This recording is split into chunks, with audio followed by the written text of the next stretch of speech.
ఈ వృషభ రాశిలో కృత్తిక 2, 3, 4 పాదములు, రోహిణి నక్షత్రం 1, 2, 3, 4 పాదములు, మృగశిర నక్షత్రము 1, 2 పాదములు ఉన్నాయి. ఈ యొక్క వృషభ రాశి వారికి ప్రస్తుతం జన్మలో కుజ సంచారం జరుగుతున్నది. ఈ రాశివారు ధైర్యంగా ముందుకు అడుగులు వేస్తూ ఉంటారు. వీరికి పరిస్థితులు అనుకూలంగా సహకరిస్తూ ఉంటాయి. ఆసక్తికరమైన విషయాలు తెలుస్తూ ఉంటూ ఉంటారు. వీరిలో కొంత అనారోగ్యము అలాగే సూచనలు కనబడుతూ ఉన్నాయి. కాబట్టి తగిన వ్యవహారాలు జాగ్రత్తగా ఉండాలి. ఆకస్మిక ధనలాభము కలిగేటటువంటి అవకాశాలు కూడా ఉన్నాయి. వీరికి గ్రహాల బలము కొద్దిగా ముందుగా బాగున్నదిగా వీరికి వారాంతరపులో కొన్ని విశేషాలు వింటూ ఉంటారు. ఆరోగ్యపరంగా విషయాన్ని జాగ్రత్తగా చూసుకుంటూ ఉండాలి. కుటుంబంలో జరిగేటువంటి వ్యవహారాల్లో పాల్గొంటూ ఉంటారు. వారంలో మంచి శుభవార్తలు వింటూ ఉంటారు.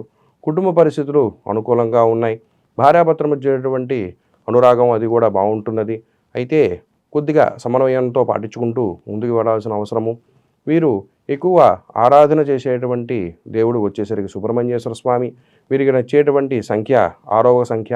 వీరు ఎక్కువ స్వామివారి ఆరాధన చేసుకున్నట్లయితే వీరికి గ్రహాలు అనుకూలంగా ఉండి ఇహ ముందు అన్నీ కూడా శుభపరిమాణంగా కనబడుతూ ఉన్నది.